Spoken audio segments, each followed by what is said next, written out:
All right, folks, we are ready to resume. If you could find a seat.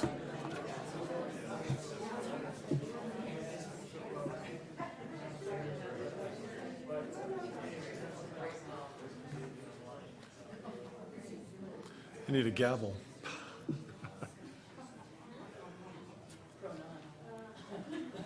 We're going to continue with the second half of our issues and answers evening. We're going to start with statements from 3rd Congressional District candidates, the incumbent Republican Scott Tipton, and then Roger Wilson will read a statement on behalf of Abel Tapia, the Democrat candidate. Dear Glenwood Springs Chamber, it has been a pleasure representing Colorado's 3rd Congressional District for the last 4 years. Our economy is improving, but I believe we still have a lot of work to do. The economy is still the #1 issue facing Colorado's 3rd Congressional District, and our #1 job creator are our small businesses. I've been a champion for small businesses since being elected in 2010. I've set up the Bipartisan Small Business Caucus. This is a group of Republican and Democrat members. We now have over 90 that have come together to focus on small business issues. We will continue to champion the real engine of our economy and give these American entrepreneurs every tool they need to succeed. We also need to rein in government bureaucracy. At one point, the federal government tried to limit children from helping out on family farms. This is one example of government bureaucracy inserting itself where it does not belong. We were able to stop that rule from being implemented. However, we must continue our vigilance to ensure that government does not. Finally, I will continue to pass common sense bipartisan legislation. While most of Washington, D.C. has fallen into severe dysfunction, we've been able to find common ground and pass 4 pieces of legislation, all with bipartisan support. I will continue to solve problems and pass needed legislation if reelected to Congress. Thank you for all of your support. Sincerely, Congressman Scott Tipton. Reading on behalf of Democrat candidate Abel Tapia, Roger Wilson. Thank you. For 20 years, Abel has taken up the duties of public service as a Pueblo City Schools board member and president, a representative of the state legislature, a state senator, and chair of the Joint Budget Committee. With his experience and track record, he gives our citizens a clear choice. Abel will actually work on their behalf and not just for party ideology. He will not shut down the government and go on recess, but will stay on the job until the work is done. He will protect the interests of the 3rd District and ensure that we don't cut jobs jobs out of the budget while wealthy urban areas or foreign interests take more and more of our resources. On seniors, Abel Tapia understands that our seniors should be allowed to rely on Social Security and Medicare programs they have been promised, while Scott Tipton wants to change the rules for our seniors by privatizing Social Security and turning Medicare into a voucher system. On business and jobs, Scott Tipton wants to give tax breaks to the biggest businesses and wealthiest Americans while forcing our communities and businesses to struggle with access to the internet and cell phone coverage and other infrastructure needs. While Abel Tapia, as the owner of a successful engineering firm for 28 years, knows that what small businesses and our communities in the 3rd District need. Infrastructure such as roads, bridges, internet, cell coverage are necessary for businesses to compete in our modern economy and for our communities to attract jobs. On women's rights, Abel Tapia believes a woman should earn equal pay for equal work and that neither the government nor an employer should be making her health care decisions. On immigration, Abel Tapia understands that comprehensive immigration reform must address more than just border enforcement. We must take care of our small businesses that need the immigration labor to survive, respect the families of those who come to this country to work, and ensure labor protections. And we must recognize that those who contribute to making our country great should have a path to citizenship. To learn more, go to Abel Tapia or go to tapiaforcongress.com. Thank you. Now we have Representative Bob Rankin, and Joyce Rankin will read a prepared statement on behalf of Cory Gardner. Former Representative Roger Wilson, again, will read a statement on behalf of Senator Mark Udall.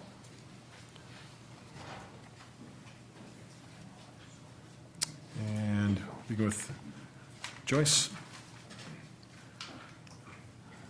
2 minutes. We have a great opportunity in the next month. We can join Cory Gardner on the road to greater prosperity. What does this road look like? Jobs in the economy. We've got to get this country moving again, and the best way to accomplish this is to get government out of the way. Private businesses generate wealth, not the government. We have to allow the marketplace to do its job. Second Amendment. One of our most basic and fundamental rights is the right to protect ourselves. Corey believes this right should be expanded and encouraged on every front. As a member of Congress, he will oppose any efforts by the federal government to create a federal database of gun owners and work tirelessly to protect each and every right guaranteed to the citizens by the United States Constitution. Defense and national security. Our government's foremost constitutional duty is to protect the United States and its citizens by providing for the common defense. Combating terrorism is the #1 priority of the modern military. To that end, we must secure our borders in order to prevent terrorist attacks on American soil. When voters were asked what the words described Senator Udall in a recent survey, they responded liberal, follower, untrustworthy. When asked to describe Cory Gardner, they said he was honest, hopeful, and a hard worker. Coloradans know an inspirational and trustworthy leader when they see one. The road to the majority in November, the Senate majority, runs directly through Colorado, and Cory Gardner is the candidate to make that happen. He would greatly appreciate your support as we work to take back the United States Senate and give Coloradans new hope for a brighter future. That future is Cory Gardner. Mr. Wilson. Thank you. This election presents a stark choice for Colorado voters. Congressman Gardner's radical agenda would take Colorado backwards, but Coloradans believe that our best days are ahead of us, and that's why Mark will always stand up for your right to live life on your own terms. Mark's focus on cutting red tape has benefited many of us in Glenwood Springs. First, he wrote and fought to pass a new law to allow ski areas to expand their recreational offerings to include summer activities such as mountain biking, disc golf, and zip lining. The Forest Service estimates that Mark's law will increase the number of visits to the National Forest by 600,000 people each year, create 600 full and part-time jobs, and inject nearly $40 million into the mountain communities. Second, Mark worked to permanently reauthorize a program that would allow private contractors to reduce wildfire fuel loads on public lands while creating jobs in our communities. This common-sense approach helped reduce wildfire risks in the White River National Forest and supports innovative projects like the gypsum biomass plant.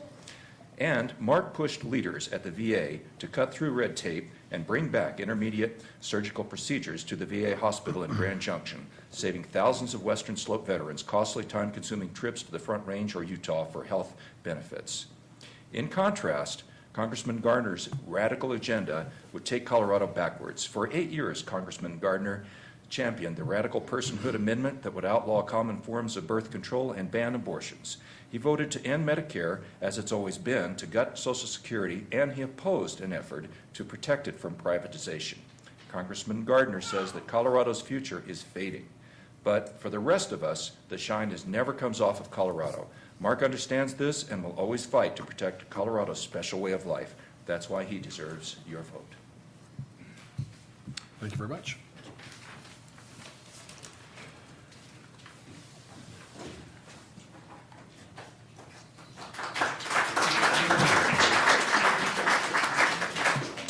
Next, Representative Bob Rankin, House District 57.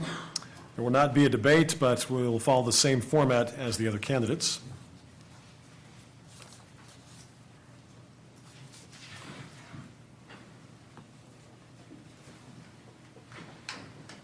Well, Joyce offered to debate me, but I... 2-minute opening statement. Okay. I've been your state representative now for 2 years, and I'm asking your vote for another session, 2 years. Before I got into politics, I was an engineer and corporate executive and small businessman. Been involved in politics about 5 years. Joyce and I do it together, and we really are learning a lot and having a great time doing it. So we really appreciate your ongoing support. I think what I'll do is just kind of justify myself by telling you what I've done in the first 2 years, and then quickly what I'm planning to do or thinking about in the next 2 years. Originally, I was asked for and was assigned to agriculture and local government. And that's exactly fit for us, because that means water, natural resources, public lands, and the 3 counties and 9 small towns or medium-sized towns that I represent.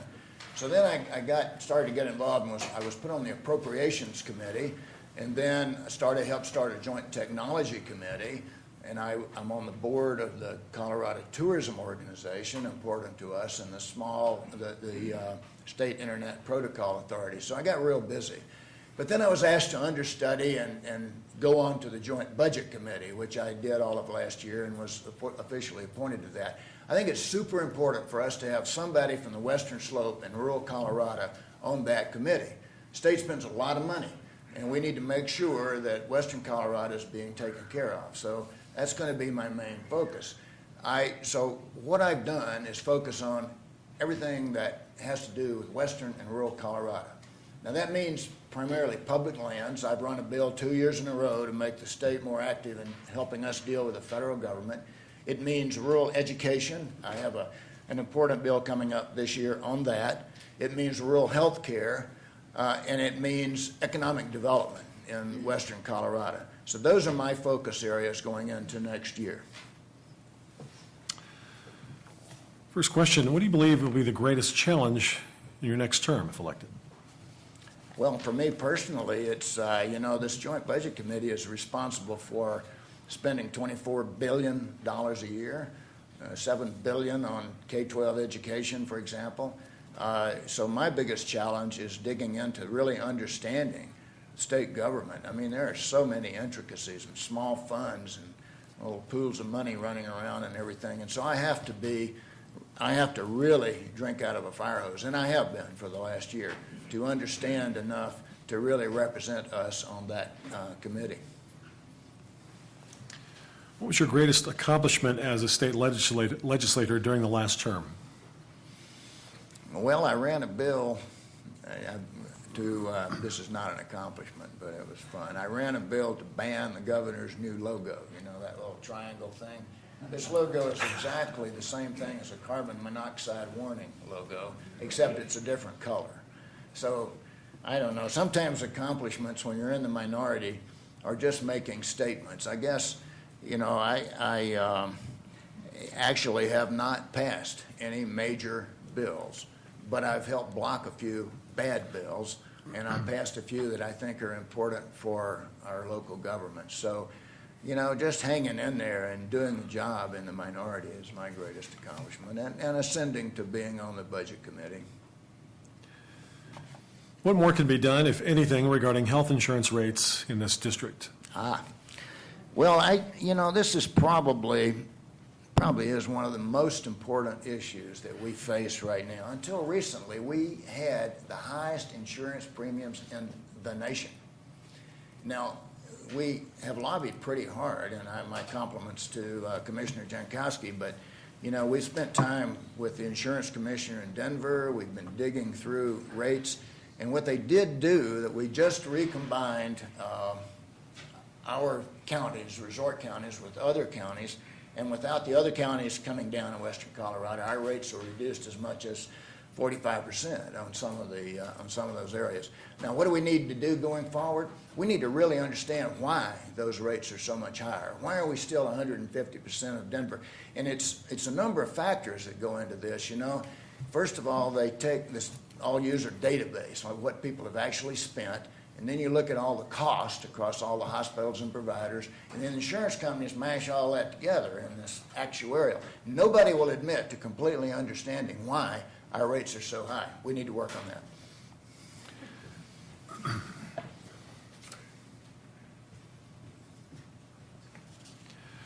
What are you finding as the greatest concern for your constituents, and what are you doing to solve this issue or issues? In rural Colorado, we have not recovered from the recession at the same rate the Front Range has. If I drive around Denver or up and down Colorado Springs, there are construction cranes everywhere. It looks like a boom town. It is a boom town.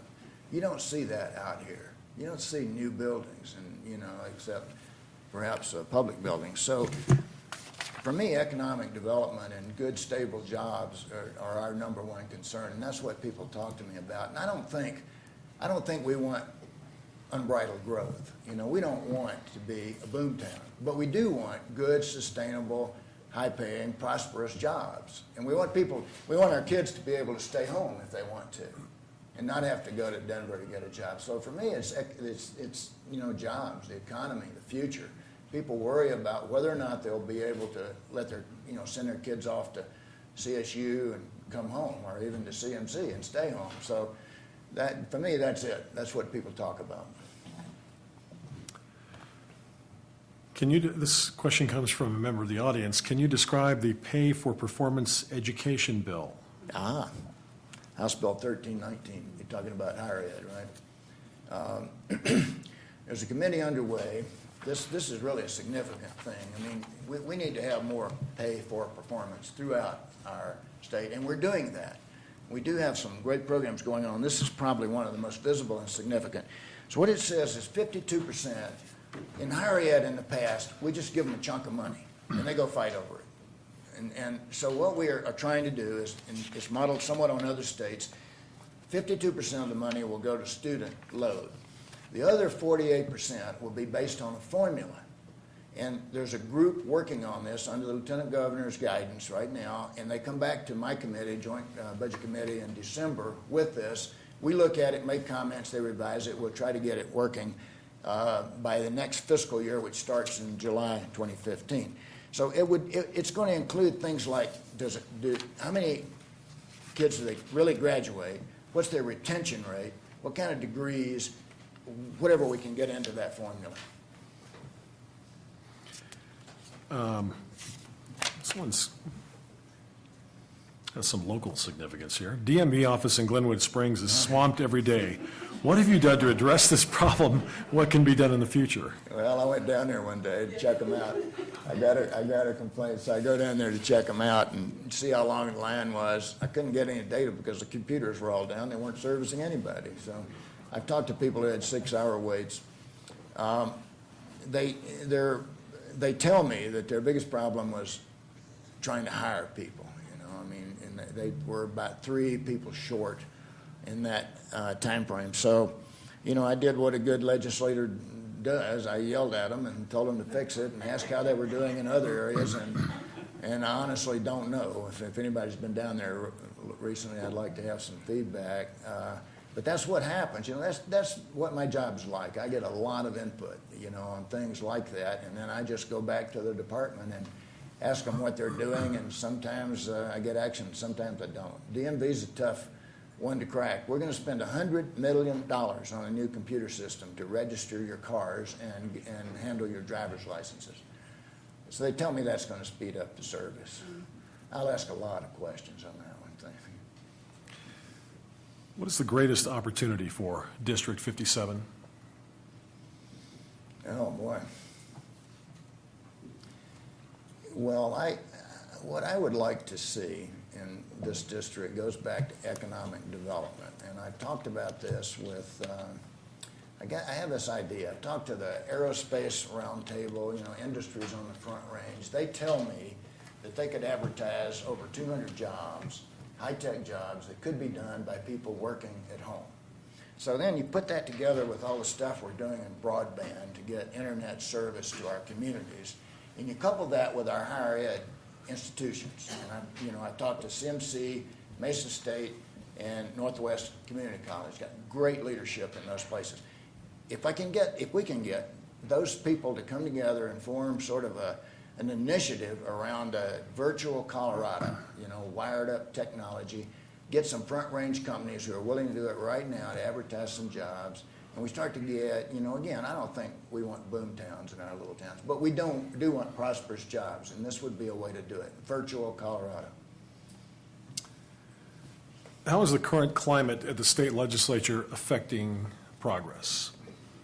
2013 was the most divisive session in the history of Colorado legislature, and that's the observation of people who've been around forever. Then we had recalls, right? We had 2 recalls and a resignation because of the division, the dissension in 2013. 2014, we kicked the can down the road on every major issue. We got a task force on performance, pay for performance. We got one on oil and gas. You know, we made hardly no decisions in 2014. We kicked everything down the road. There's at least, I don't know, 5 that I'm watching closely. There must be 20 different task forces out there, the water plan.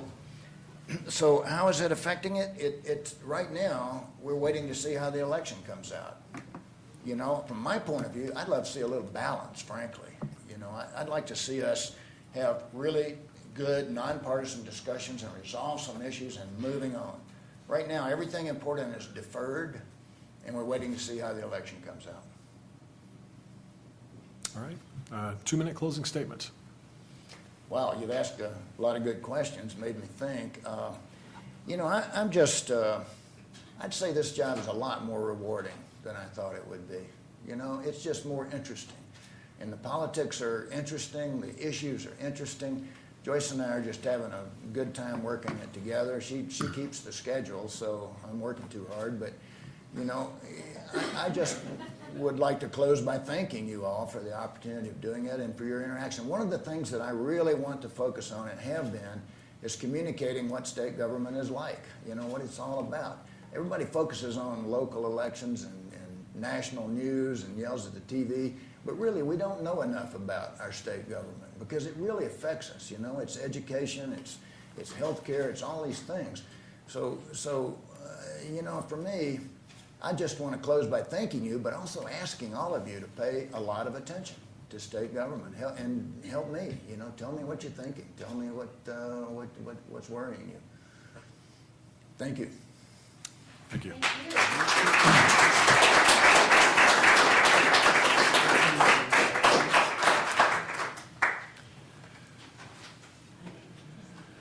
We will conclude now with our commissioners' debate. The incumbent Republican Tom Jankovsky and Democrat challenger Michael Sullivan.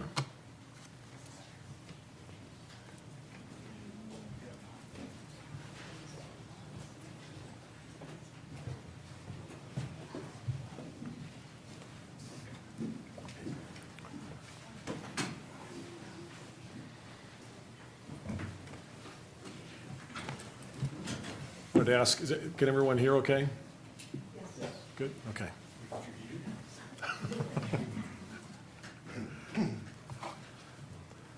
Begin with Mr. Jankovsky, a 2-minute opening statement. Well, thank you to the Glenwood Springs Chamber and also to State Farm Insurance for hosting this event. I'm a third-generation Coloradoan. I grew up in Sterling, Colorado, and have a Bachelor of Science degree from Pacific University. My wife, Nancy, and I have 5 children. Our youngest is Jack, and he's a junior in Glenwood Springs High School. I came to Garfield County in 1985 as the general manager of Sunlight Mountain Resort. I'm no longer involved in day-to-day operations at Sunlight Mountain Resort, but I still am on the board of directors there. You may know me as a businessman and a fiscal conservative on the Board of County Commissioners, but I also sit on the Human Service Commission, the Human Service Grants Committee, Board of Garfield County, or Garfield Clean Energy, which it deals with energy efficiency, alternative transportation fuels, and clean energy, and the Garfield County Live Well Steering Committee, a wellness group that deals with healthy eating and active lifestyles. We're on the road to economic recovery, but yet the number one issue today in Garfield County is jobs and the economy. My platform is to grow jobs in the economy. We have 12,000 people in Garfield County on Medicaid. That's 20% of our population, a population of 56,000 people that are either in poverty or on disability. 6% of our population is unemployed and another 6% is underemployed. We need to help the poor, people in need, and the unemployed. We need jobs and education and opportunities for our youth. And these are the issues I plan to work on in the next 4 years. Thank you. Mr. Sullivan, 2 minutes. Good evening, ladies and gentlemen. My name is Michael Sullivan. I'm Democratic candidate for Garfield County Commissioner. You probably already know that. Hey, I grew up in Pennsylvania, got my Bachelor of Arts in Communications at John Carroll University, and spent quite a bit of time as a television producer, both on local areas and with the ABC television network, as well as a stint at Grand Junction, Colorado at KREX, which brought me here. I am married for 35 years to my lovely bride, Christine. We have 3 lovely children who are all grown up and unfortunately not off the payroll. I've been in Garfield County for 25 years now. I have worked as well in the television production business here and in the hotel industry, as well as with Hotel Jerome, and I am currently employed at the Hyatt Grand Aspen. We've lived in Spring Valley 95% of our time here, and I have been active in county politics since the day I arrived in Garfield County. To me, this election is about 3 things. It's about representation and the voice that's missing from the Board of County Commissioners in District 1. It's about oil and gas. It's about the health and safety of the citizens of Garfield County over the profits of corporations. And third, it is about, indeed, the economy, about tourism, recreation, and how we will proceed in the next 4 years. It's about housing, it's about jobs, and it's not necessarily in the economy all about oil and gas. Once again, Michael Sullivan, and I would appreciate your vote. First question, we'll begin with Mr. Jankovsky. It's a 1-minute answer, and then a rebuttal, and then we'll reverse the order. What is the appropriate role for county government in attempting to sway federal land management and environmental policy decisions? I think this is a very important role and one that I've been involved in during my first term as a county commissioner. We have 67% of our lands in Garfield County are federal lands, and decisions made by the federal government will affect especially the western Colorado in years to come, decades to come actually. And so it's important that we be at the table. We act as cooperating agencies, we use coordination, and that we get our point across to the federal governments. That's it. 1 minute. Federal land use policy comes in a lot of different areas. For instance, a good way to look at the first one is the Thompson Divide and how we approach the Thompson Divide from a county level. And there are many other areas that are just equally as important. We need to gather information. We need to sit down with the people who are at the table. We need to sit down with the Bureau of Land Management, as well as the Forest Service and the people who own and manage the public lands. It's very essential to do that. We need to have that voice at the table, and I will be that voice. Rebuttal? And we are at the table right now, and we're dealing with probably 3 big issues that are federal issues, and one is the sage-grouse issue. Next is the Rome Plateau, and then the last one is the 65 leases that have already been let, which are south of the Colorado River. And we are at the table. We participate with the Bureau of Land Management. You need to have staff there as well as county commissioners, and get the point across. You need to make sure that you're heard, and the Bureau of Land Management here is a group of individuals that will listen, and they're concerned about how things operate here. Final decisions are made in Glenwood Springs. In Washington, D.C. We send our comments and so forth to the Bureau, and it's important that our voice be heard. Next question, we'll begin with Mr. Sullivan, and this comes from a member of the audience. Do you think the sage-grouse should be protected at what cost?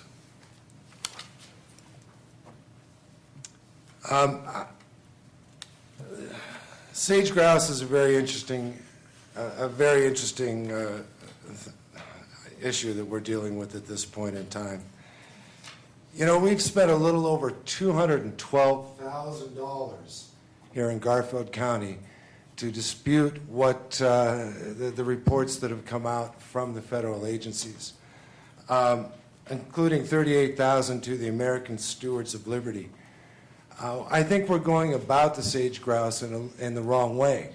I do believe in protection for the sage grouse. I believe that the area needs to be looked at carefully, but I don't believe that we should be trying to disprove sage grouse habitat and the science behind the studies from the federal agencies as much as we have. We need to be working more with the BLM in trying to find a way to compromise and to work this out.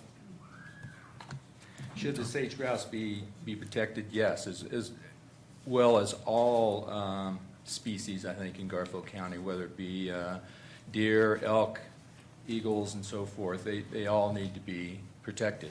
We have, with the sage grouse, first of all, are they endangered? There are, in 11 states, there's a population of between 330,000 to 550,000 birds. So it's a large population, well over 70 to 100 times the minimum population. The situation with the sage grouse right now in the mapping is they lie in an area which is called the Big Jimmy that could have potential revenues to Garfield County and also the taxing agencies in western Garfield County of well over $666 million. So it is important for us to spend our time and effort to make sure that the sage grouse are protected, but we can also get to the natural resources that are in that habitat as well. Rebuttal. There are natural resources there, I understand that, but I believe that our county right now, our county government, is more concerned with the leases and the potential for development of that area than we are about the protection of the sage grouse itself.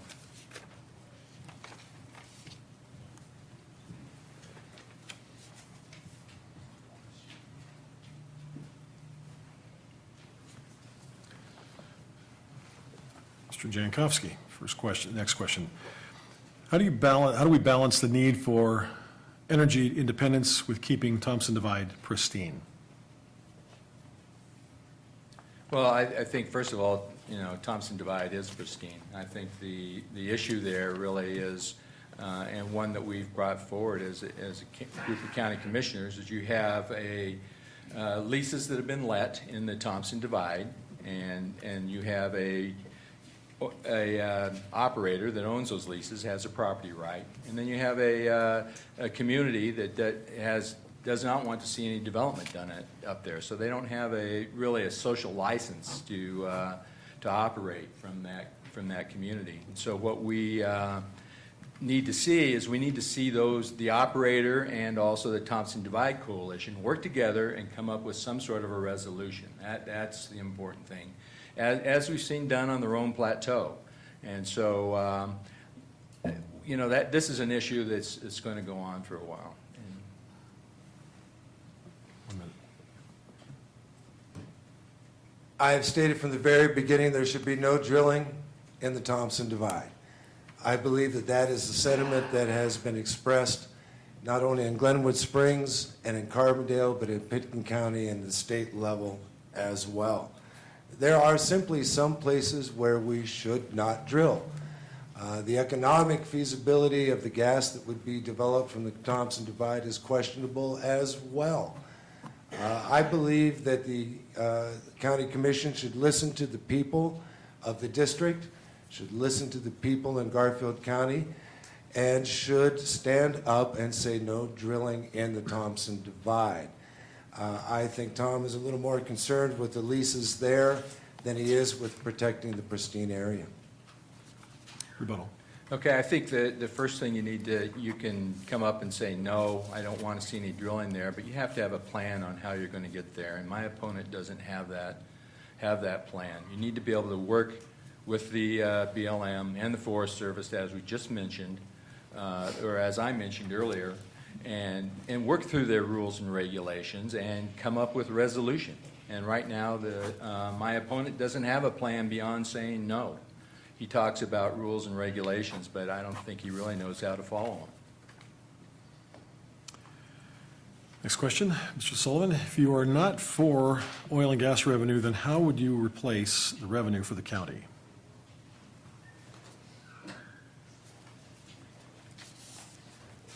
I'm not against oil and gas revenue. I have said this before. One of my major points in this campaign is that I believe, let me take a step back. The oil and gas, I understand the importance of oil and gas revenue in Garfield County. I understand the amount of money in taxes and in fees that oil and gas pays and how much Garfield County relies on those. However, I do believe that in residential zones, in an area where people live, in neighborhoods, that there should be local control for oil and gas. There should be limited impact reviews through the county when it matters most to the individual who is affected the most. It's really that simple. And I will just state that my opponent is opposed to oil and gas. He is anti-oil and gas. If you go to his website, what his website says is the extraction of oil and gas is detrimental to the health and safety of both the citizens and the environment. The production of oil and gas is based on a toxic process. My opponent has not even been to western Garfield County, been on a rig, seen the people that work in our county that are good, hardworking people that go to our schools, participate on our boards and so forth in western Garfield County. He is just opposed to oil and gas. And if you don't think that, then you need to go and read his website. Mr. Sullivan. I'm not opposed to oil and gas. How many times must I say it? I am not, hey, Yeah, This- you need to- I am not opposed to oil and gas. I understand the importance of it. I understand it in natural resource lands. I understand oil and gas in public lands. My biggest complaint and my biggest problem is that there is nowhere for local citizens to turn when oil and gas knocks on their door. There needs to be some sort of a process where if you object to a well or to industry in your backyard, there must be some place for you to turn, and it's not the Colorado Oil and Gas Conservation Commission. It is indeed local government, and it is our responsibility to protect the property rights of individuals who live in Garfield County when they object or when there is a problem in a residential zone. I have said that from the very beginning, and that's where I stand. I must insist on no cheering or jeering. We must maintain a sense of decorum, please. There have been a number of questions submitted from the audience regarding oil and gas.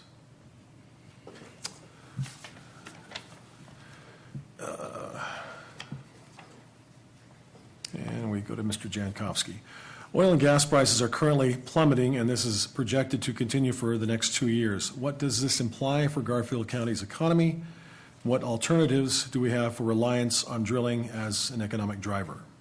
Well, first of all, oil and gas prices aren't plummeting. I mean, they hit a low a couple of years ago, about $2.80, I believe, and now they're back up to into the $4 range. So oil and gas prices aren't plummeting. We have seen through the budget process a 8% increase in our property taxes for this next coming year. So oil and gas is an important part of our economy, but it's only one piece of the economy. But it does play a very important role as far as property taxes for Garfield County, about 80% of the property taxes. And so for every dollar you spend, the oil and gas companies spend $7. And without them, we're going to end up in a situation where we don't have services and pay a lot more for property tax. As well, the taxing districts in the western part of the county are very reliant on oil and gas revenues, up to 90%. Mr. Sullivan. Oil and gas does make up a big part of the property tax in Garfield County. I understand that. But we have seen consistent reductions in operating costs. We have seen consistent reductions in all areas of taxes because of our reliance on oil and gas. We need to diversify our economy. We need new long-term economic drivers that are clean in addition to oil and gas. We need to look at tourism, and we need to look at recreation, and we need to look at infrastructure improvements in technology and get out of the boom and bust cycle that's reliant on oil and gas prices that are set in the New York Stock Exchange. I watch those prices, and they are indeed flat. They have been flat for many years, stuck in the $3.50 to $3.75 per cubic yard of gas. What we need to do is we need to get away from our reliance on that as an economic driver alone. And I believe that technology and tourism is the way to do that. Rebuttal. Okay, first of all, I'll just say that we do have a fairly diverse economy, and the oil and gas industry provides about 12% of the jobs in Garfield County, and you have about another 5 sectors that also provide jobs in Garfield County. But let's take a step beyond what oil and gas does for the local governments, and let's talk about jobs, and let's talk about sales tax, and then let's take it a step further in what it does for the state of Colorado and what it does for the Federal Mineral Leasing District here. And let's take it another step further, and we have a company here called Nucor that is buying gas from Garfield County, and they produce, they manufacture steel products, and they are a national company. And so this is, and then you can go beyond that and look at our economic security. And we, in Garfield County, we have one of the biggest oil and gas reserves in the Piceance Basin in the nation, and we will see oil and gas industry here for 40 to 100 years. Rebuttal? Oh, that was it. Okay.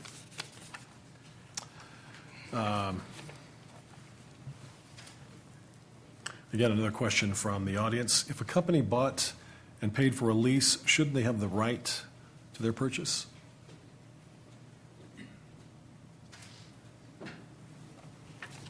Sure. You know, if you buy a lease, you certainly do have a right to do that, except when it comes to the health and to the safety of the citizens of Garfield County. I keep coming back to that, I know. But it is very simple that a lease and a right to a lease does not extend past the health and safety of the citizens of this county. We have to take a look at those and say there are certain points in time where we say no because it does, that lease would indeed threaten the health and safety. Again, I'll just state that my opponent is anti-oil and gas. Again, he states that the oil and gas industry is toxic. And let's just point to the facts and look at Garfield County. We have 10,800 wells in this county. Our health, our air quality is improving, has improved for the last 4 years. We have great, our population is working on that, and not our population, but we are working on,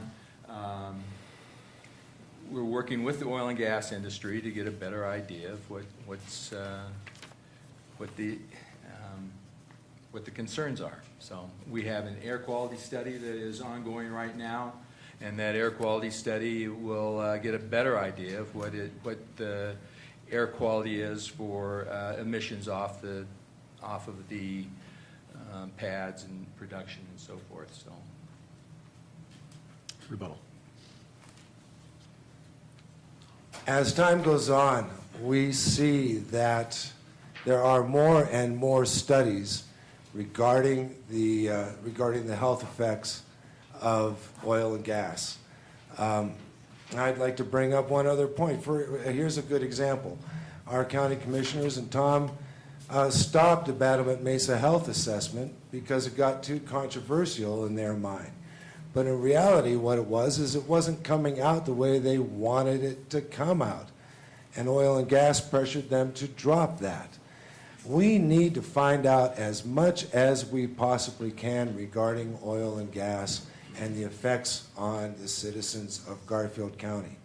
As time goes on and these studies come in, we see more and more evidence that, yes, indeed, it is detrimental to our health and safety when brought close to people. Once again, I'm not talking about public lands, I'm not talking about natural resource lands, I'm talking about residential areas.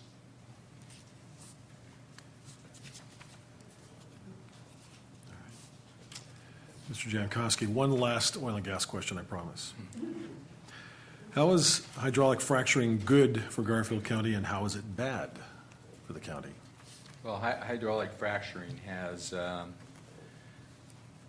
set up a boom in the oil and gas industry, and the technology from that has created an industry that's very vibrant, in not only in Garfield County, but in our entire nation. We have gone from needing to import oil and gas to becoming the #1 producer of oil and gas in the world. So it is very important that way. I think the detrimental part to that question is, you know, when you are finishing a well, you need to have a good cement job, and if that is looked at by the state of Colorado, and they have logs on that. But if you were to mess up that cement job, then it can create problems in the water table. And we've seen one well out of 10,800 where that's happened in Garfield County.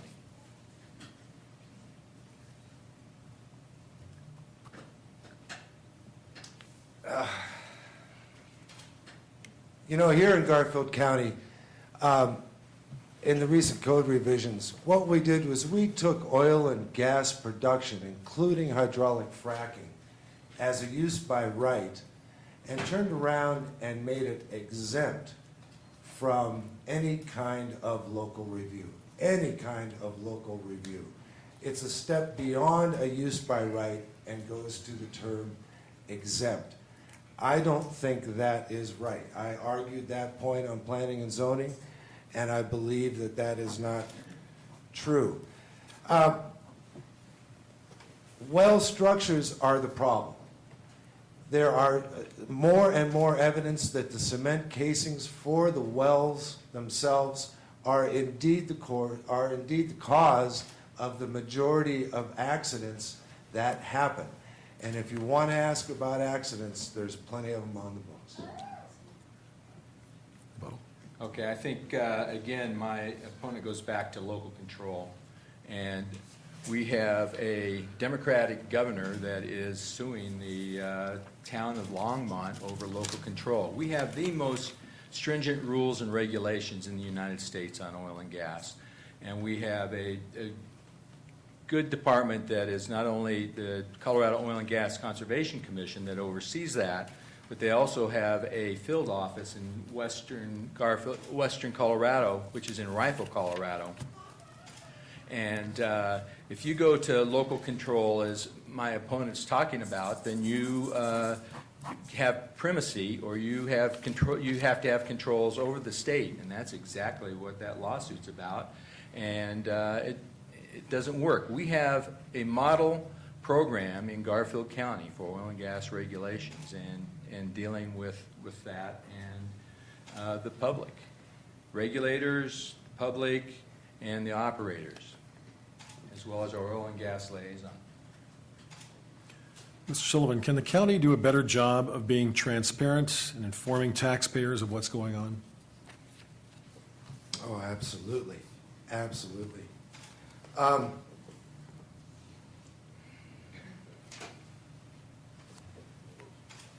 Transparency is one issue. Representation is another issue. Both are combined together, I believe. I believe that there is a voice, as I said, in Garfield County that's not being heard. That voice it becomes obvious in many and almost every decision that my opponent makes. We need to have more transparency. We need to have more diversity in our county government, and we need to have a voice that's being ignored now, which is a majority recognized and appreciated at the table. Okay, as far as transparency, and what is transparency? That is knowing from your decision maker why they made that decision. And we always, as county commissioners, we will state our opinions and try to state those honestly. Diversity, and that's differences of opinions, and we have diversity on the Board of County Commissioners. If my opponent would go and come to some Board of County Commissioner meetings, which he hasn't been to any since he declared as a candidate, he might see that we have discussions back and forth, and there is diversity on our Board of County Commissioners. You know, the beautiful thing about technology today is that even though some of us work on Mondays, you can still watch an entire county commissioners meeting. Sometimes they're difficult. I have watched and listened to what's going on in Garfield County, not only during my candidacy, but prior to that. I know exactly what's going on. I would purport that there is no diversity within our county commission. I think we have 3 Republicans on the board who think the same way and who act and vote the same way a vast, vast majority of the time. I do not believe there is diversity in staff as well, and I think that is a problem that needs to be fixed. Another question from the audience. It's directed to Mr. Jankovsky. Why are you spending our tax dollars going to Washington, D.C., and hiring a private consultant to refute BLM and CPW studies regarding the endangered sage grouse? Thank you. I've been invited twice to Washington, D.C. by the House Resource Committee to testify on the sage grouse, and what we're doing in Garfield County is noted in Washington, especially by Representative Tipton as well. Again, the sage grouse is the habitat that's being looked at by the BLM. It's about 120,000 acres. It is a play called the Big Jimmy. It's an oil and gas play. It has $34 billion worth of reserves. Potentially has over 25 years, well, almost $700 million worth of tax dollars back to Garfield County and the taxing entities in the west end of the county. At those kind of numbers, we need to be at the table. We need to spend dollars, and we need to be heard. And the other thing is we can look at the habitat, and the bird can be protected, and the resource can be withdrawn. 1 minute. We've already talked about the sage grouse. You know, my views on that. I would do the same thing. I would go and testify as a Garfield County Commissioner. Our testimony would be different, but I do believe that it's important to make, it goes back to our first question, it's important to make the counties stand well known on a federal as well as on a state level. Any response? And you need to listen to what my opponent just said. These are issues that are going to make a difference in western Garfield County for the next 2 decades. Whether you're going to have a vibrant parachute and a vibrant rifle, and people are going to have jobs. And he will be there saying, no, I'm opposed to oil and gas development on public lands. Next question. Mr. Sullivan, how can the county government work to try to diversify the county's economy? You know, as we've mentioned before, I think the county needs to get away from the boom and bust cycle of the oil and gas industry. Although I support it outside of residential zones, I think we need to look outside and start to work on different avenues. We need to look at tourism and recreation. We need to look at creating infrastructure that supports bringing tourism and recreation and companies here. My daughter works for an outdoor company that sells outdoor gear. There is no reason why that company cannot live and work, and those people live and work here in Garfield County. It's that simple. We need the technology, we need the infrastructure, and we need the clean, beautiful surroundings that we have protected so that those people will indeed want to come here, want to move here, and want to move their businesses here. Okay, again, I'll just note that my opponent is anti-oil and gas. I have though, looking at the economy in Garfield County, we're really three legs of a stool, and we have agriculture, we have oil and gas, and we have tourism. And those economies either export or they bring dollars in as far as tourism. But we also are very diversified as far as education and health are 11% of our economy. Government's 14% of our economy. Construction is another 12% of our economy. And we're blessed that we're not just reliant on oil and gas, or we're not just reliant on tourism, but we have 6 very strong sectors of our economy that we can rely on. And this information came from the demographer from the state of Colorado. Rebuttal. Agriculture is essential in the county, as well as tourism, as well as recreation, as well as the real estate community. They're very important parts. I believe that we need to do everything we can to support those and diversify even more. As far as employment is concerned, I believe that oil and gas, I've read that it is 0.72% of our total employment. It's a small portion of our employment. We need to look for other areas for growth. We need to build an economic committee to take a look at where we can go and what we can find. We need an economic development committee on top of what we have at this point.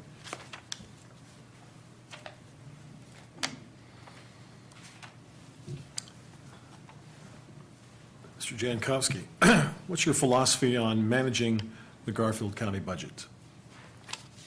Okay, I'm a business person, and we are actually going through the budget process right now, and it does need to be transparent.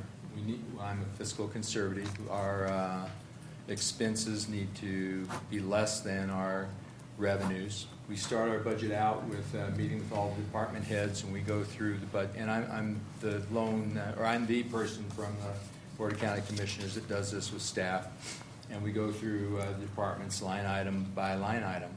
And now we're in a budget process where it's the department heads are back in front of all of the Board of County Commissioners, and we're talking to them about where their budget is and so forth. And so it is very transparent, and it is also something that's being looked at closely by the Board of County Commissioners. And again, we bring in more revenues than we spend. And last year, when we had a 7% decrease in revenues, we also cut expenses. So that's my philosophy. I've been looking at the 2015 budget. We have, it would seem to me, I'm sure,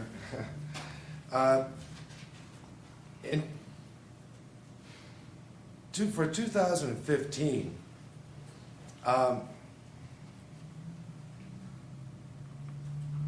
excuse me for just 1 second. We have $106 million in revenue coming in. But at the same time, we show $128 million in expenditures. That's a difference of $21.9 million.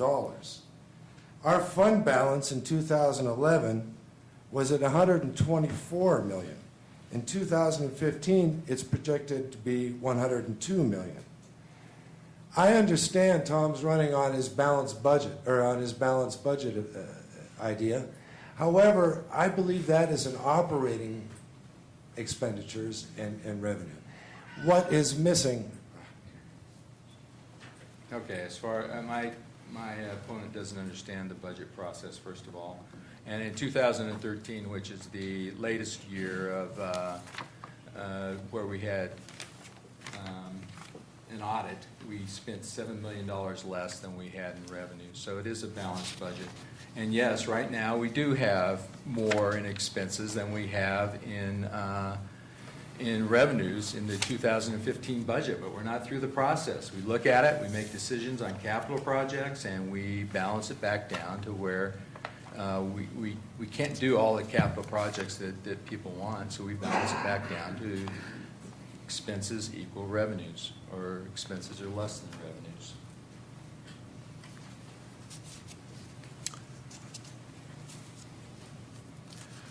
revenues. Mr. Sullivan, you've been critical of the county for buying up property around the courthouse complex for future county government facilities and the expense involved. Explain your criticism. Yeah, I have questions with the county government about the Warrett and Durrell building. It seems to me that those buildings were purchased at twice their appraised value. I would like to know why that was indeed the case. I'd like to know why those buildings were actually purchased when they're not being used at this point in time for county services. The same would hold true for the old chamber building and the expense that's gone into renovating that building as well. Okay, Royal Direct building, that was purchased because it was for sale, and we had the opportunity to buy that building for potential future parking in Glenwood Springs, a potential future parking garage on the west side of Grand Avenue. The building, in the purchase, the lawyers that were there had a year, 2 years, I believe, on the lease, and now they have moved out, and we are looking at putting county staff into that. As far as the chamber building, that was to clean up somewhat of a mess. We own the property there, we own that park, and then we leased it to the town of Glenwood Springs, and the town of Glenwood Springs then leased it to the chamber, and so we felt it was in our best interest to purchase that building, and then we own the building and the property under it. Response? Once again, I believe this went to the Supreme Court that buildings are not to be purchased on a speculative basis. I don't believe that Garfield County should be doing that. And my opponent did not mention the difference in price between the appraised value and the actual purchase price, nor talking about the improvements that are being made to the chamber building. Mr. Jankovsky, as the owner of, general manager of Sunlight Ski Area, which has recently failed development plans, how can you explain 4 Mile Road improvements at the same time cutting land use regulations, opening the door to the development? 4 Mile Road improvements were started back in, well, first of all, they started actually back in the 90s, and I'll even go back further. When I first came here, the 4 Mile Road was gravel at the top, and then it was chip and seal. And then in the 90s, there was put in asphalt up to about Black Diamond Curve. And about 2008, before I was a commissioner, they started working on the rest of the road 2 miles at a time. And 2010, another 2 miles, and then that was finished with the last 2 miles and the blasting and cleaning up of Black Diamond Curve. And so that was started before I was a commissioner, but it's again, 4 Mile Road's very important to Sunlight. It's an asset to the county. It's very important to the residents on 4 Mile, and it's a great safety improvement and an improvement to our infrastructure. First of all, I think if you took a poll of the residents of 4 Mile Road, you would find that none of those residents on 4 Mile Road wanted that road improvement. It's $3 million worth of improvement. And to give you some sort of reference between the improvements there, Spring Valley, up in Spring Valley, County Road 154, or Red Canyon Road, that was $850,000 for 3.1 miles on CMC Road. This is a $3 million improvement. As far as safety is concerned, I don't believe it is safety. I think it speeds up the traffic there.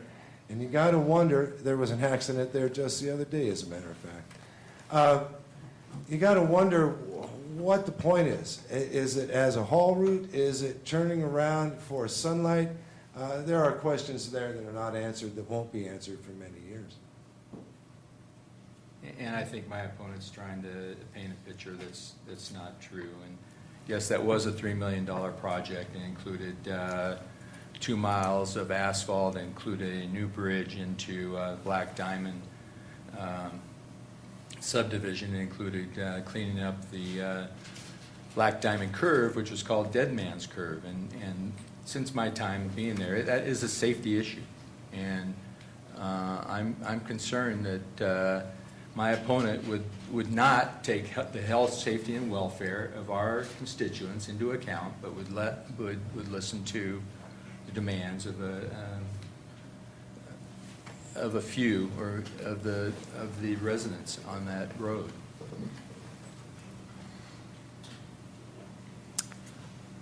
Mr. Sullivan, if elected, what will be your number one priority during your term as county commissioner? I have several agenda items as county commissioner. The first will be to bring the comprehensive plan back to Garfield County. I believe it is a document that is by and for the benefit of the citizens of Garfield County. I believe it's a document that should be part of our code. It has been reduced from a mandatory to an advisory document, and I don't believe that is right. Number two, I don't believe that the code changes that were recently approved by the Board of County Commissioners are beneficial to the citizens of Garfield County. I believe that those should be reversed slowly but surely, and we'll take them one at a time and start bringing them up and bringing them through. That's very important. And economically, you've also heard my stand on that. I believe building a economic commission is essential. Okay, I'm going to address a few of these things. The comp plan has not left Garfield County. It's a tool that's used every time we have a land use decision in front of us. My opponent doesn't want more rules and regulations. He wants bigger government. He wants the overreach of government. And I just will note that. However, I will continue to work on economic development and jobs. In 4 years, we're starting to get back to where we should be, but we've got a lot more to do. And the issue that is kind of a quiet issue that I will work on as the county commissioner is the 3 federal plans that are being looked at by the federal government that have huge effects on western Garfield County. They will affect for decades the economy and the well-being of western Garfield County, and we need to have a strong voice at the table, and we need to have our voice be heard.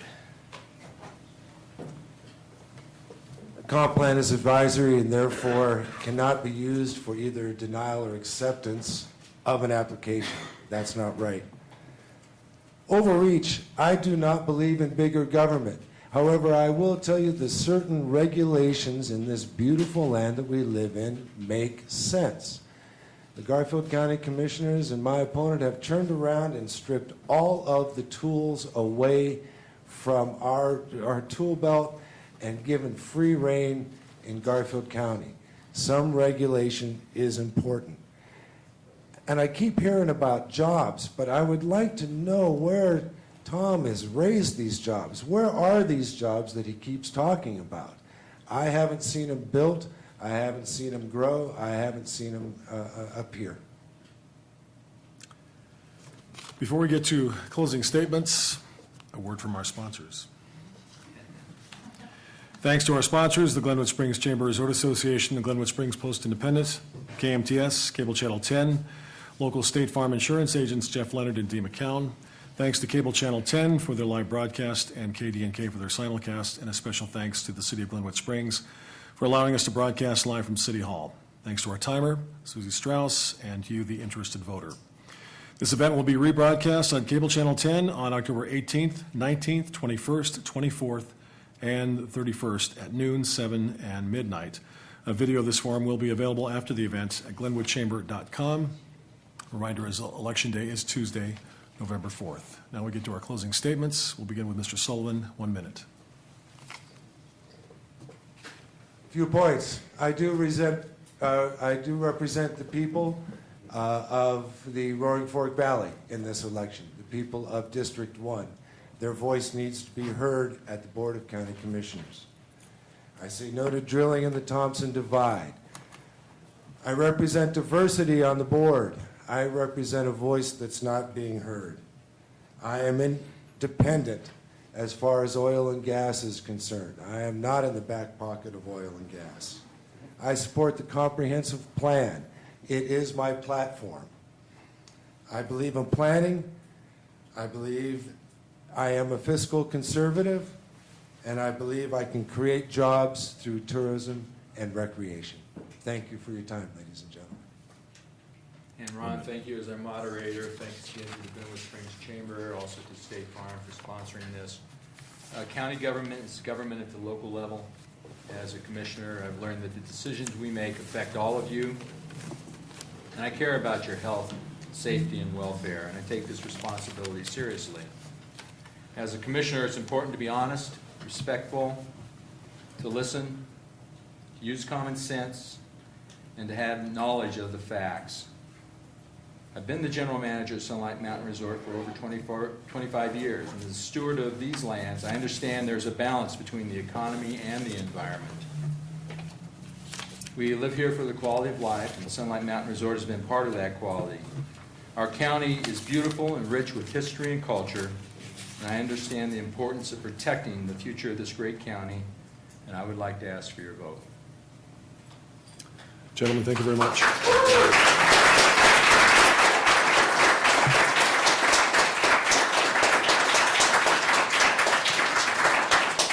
Thank you all for the excellent questions. Have a good evening, and be sure and vote November 4th.